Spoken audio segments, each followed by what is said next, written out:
It's not perfect. You can see it still has some issues, but it's pretty damn good if you think about like the Will Smith spaghetti eating bowl of yesteryear and how that we thought that was wow, that's pretty good, right? It was shitty. Looking back on it now, it's actually very shitty. And looking back on that in a year, that video that just played, we'll think is shitty as well, but it's still pretty good. I can see in like 2 years, 3 years, I think we'll be making short films out of our imaginations and prompts. If you can stay on top of AI, which I'm trying to, as it builds this intelligence prison around us of surveillance, it'll be fun, in concert as it, surveys us to no end to, make movies and, think funny pictures and, enhance my thumbnails as it builds this data surveillance prison that we'll never get out of. It'll be fun, right? As that happens. But I can see that happening. I have a friend who, a Bitcoiner friend in Winnipeg who has an idea for a horror movie. And I think he'll be able to do it in 2 years as well. But it was like right on, but when he told me the idea, he also had plans to shoot it traditionally. And I was like, that probably won't happen, but AI will get to the point where you can do it in a heartbeat. It might not be an hour and a half, but let's face it. Are people really watching hour and a half movies now? Maybe they are. You know what? They probably are. I'm not. Well, if I'm not, nobody is, right? What's going on with this green screen here? Come on. Needs a little bit. There we go. Perfect. And maybe my movie, The Trumpet and the Tears, will finally, see the light of day in a short form. Lasers go pew pew. It has to be a good movie. I know, but nothing to me in my sober frequency. There's nothing science fiction that's remotely interesting that isn't actually going on in real life. Like when you think about, we're living through maybe one of the greatest sci-fi movies in the world. A small group of power and money, concentric circle, is slowly building a data surveillance prison around humanity as humanity just uses the prison itself to make thumbnails and maybe enhance their videos. it's ludicrous. But that's what's happening. There's not even I think the concept of movie star annoys me too. Like when I share my YouTube premium with multiple family members. One family member likes to watch upcoming trailers to movies. So every now and then, I will, let's see what's coming out. And it's like, it doesn't hold a candle to reality. Like just watching reality is horrific in its sense. We're arguably living through one of the most insane times to be alive. And it's bottlenecking, it's 11th houring. If we can just get through this next little 4 to 5 years, I think might be somewhat okay. And that's just me being delusionally bullish. Who knows? It may fail. No matter how it plays out, generally it's like Norm Macdonald said, isn't it amazing how every war was won by the good guys? Every one. It's amazing. So we will probably, left to our own device in 2030 through the deep, deep propaganda, coupled with the inability to speak your mind, we'll just all be like, well, I guess, yeah, okay, that's I guess it's as good as it gets. Now, just before I went live, I noticed this pop-up. that always asks me. TradingView is asking you to show notifications till I close my site. I was like, okay, allow, because I'm in a crunch here. You know, it only happens like 1 second before I'm about to go live. I blink.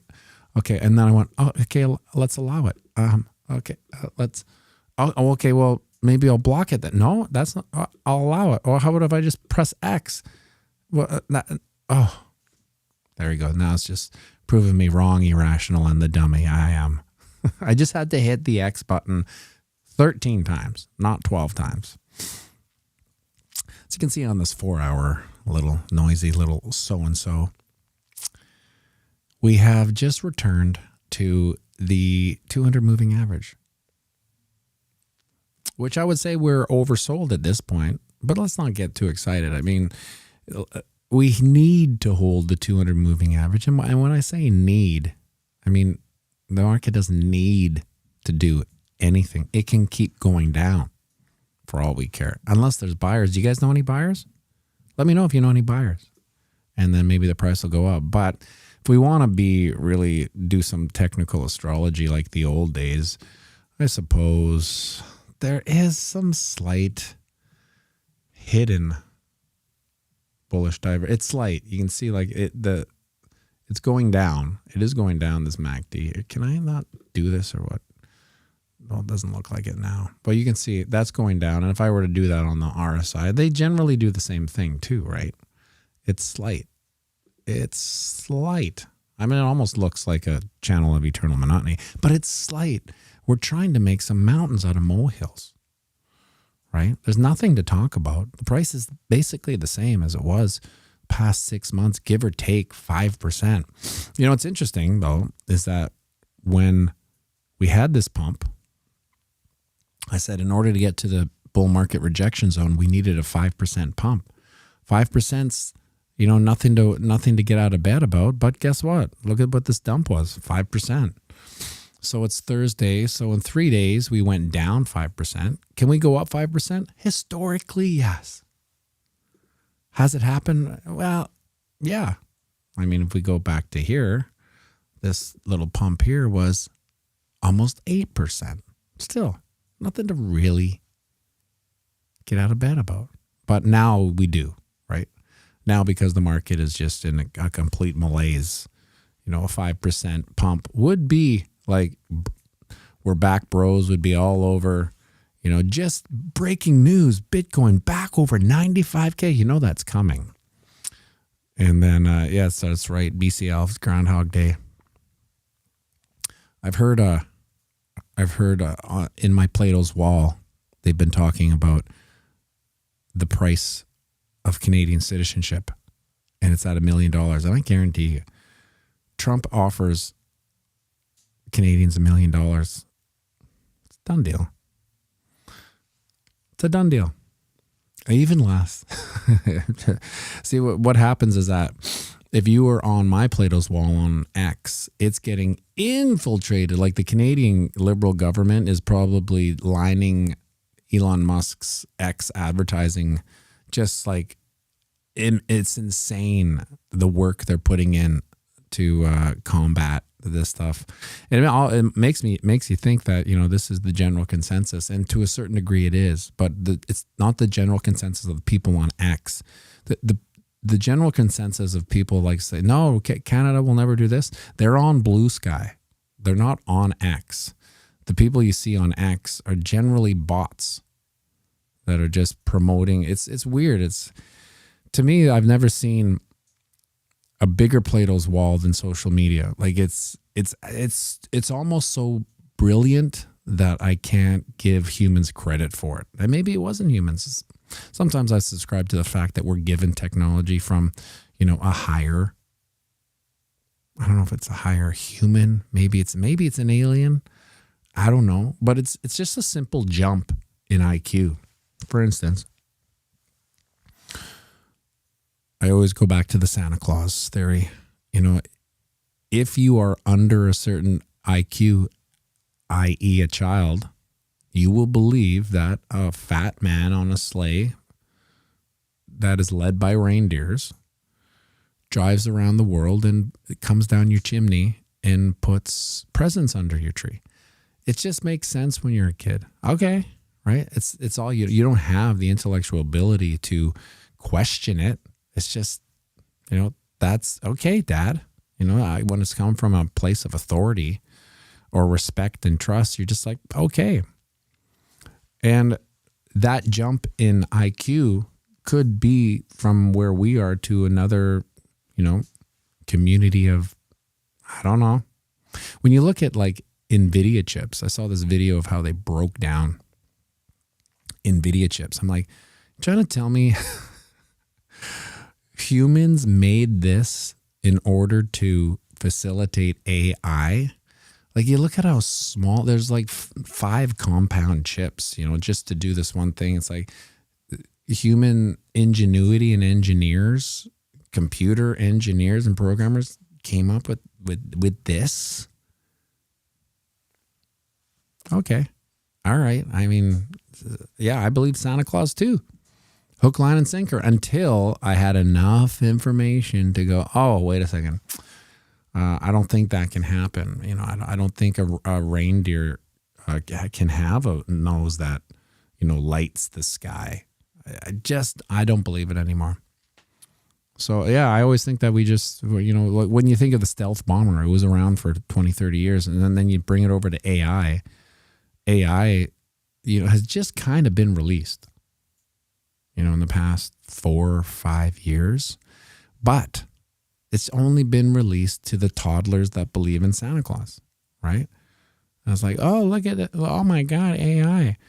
When really it's probably been around since the 80s or 90s in a limited version, not ready for public consumption. So if you follow that narrative out the door, and we are probably at, Chat GBT 20.0, Grok 20.0, but we're just getting, the legacy versions of it because they're using the actual and now I actually think about that with movies and songwriting and TV. Sometimes it's so fantastic that it's like that was given to somebody maybe through AI. So some of those videos that I do with, like, I put out a video with Jeff Booth and Natalie Brunel, and that was an AI song from Suno. I put in the lyrics, so I own. That's a funny thing. If you write the lyrics and you put it into Suno, who writes all the music, you own the song. You own the copyright, right? But if you don't do your own lyrics, you don't. So I just do my own lyrics. I contribute that much to the creative process. And now it's not the greatest song, but for 1 minute, it's pretty good. And then you think, well, maybe this has been around for so long that, back in the day when you heard really sophisticated songs, like songwriting 101 back in the day, intro, verse, bridge, chorus, middle 8, solo, outro, those type of songs. Maybe back in the day that was to a certain degree a little bit of AI too. And we just don't know because we're not in those writing circles. And then when you hear the shit that's out there, you're like, that's definitely not AI. That's just humans. That's just the Santa Claus believing humans trying to write songs, right? And it's brutal. Anyway, what the hell kind of tangent is there? Nothing Stops This Train. Yeah, I've been working on Nothing Stops This Train forever because it's such a iconic Bitcoin thing. That was with Nat and Lynn Alden. So the song was written before I AI'd it. And it's slightly different, but when I put the lyrics into AI, it was just simple enough to work. But I have an alternate version that maybe it isn't even as good. One day we'll do a comparison. I'll release both. Which one's better? And maybe the AI is better for one simple reason. It's more simple, right? As soon as I get involved, I start thinking it has to be more intricate, and it doesn't. Sometimes 3 chords and a dream is all you need, right? But yeah, that's that's riding the latest wave of AI. It's pretty neat because I've been in writing circles. So I had a conversation with a buddy of mine who was at odds with Suno. It's like, am I ripping somebody off? And is this illegal? I'm kind of getting the copyright ick, if it were. And I'm like, well, listen, everything is a ripoff at this point. You know, you can't come up with chords that don't already belong in some form or fashion to another song, unless it doesn't even make sense melodically, right? There's only so many patterns in our Western world, because Western ideas of pop music and Eastern, like if you go to India or Greece, or they have time signatures like 1718, which is just like listening to music on a calculator. What the hell is going on? Is this the one? So we have culturally different takes on what melody is. And in the Western world, there's only so many chords that will change your life. And essentially all your favorite songs have always been the same silly chords. Or inverted. Or this one. Or this one. This is like, you can get variations of it, but if you wanted to really go deep into it, they're all kind of ripoffs. But when I used to do writing circles in California in my other life, we would fly down to California and we would have this guy who called himself the administrator. He was maybe the biggest Jewish man I've ever met, because most of the Jewish men I know are very small and bald. This one was very big, fat, and had a full head of hair. So much so that in his Jaguar, he was in a constant kink. Like he couldn't sit straight. So, I mean, one bump, he might break his neck, right? So he was always in a constant kink and rubbing his head against the roof of his Jaguar. So when we got out of the car, he had full static hair. Like, so he was an interesting character. Anyway, we would go into these writing circles, and when you walked into a room, if there was 3 people, it was an instant split. If there was 4 people and an engineer, instant split with the engineer.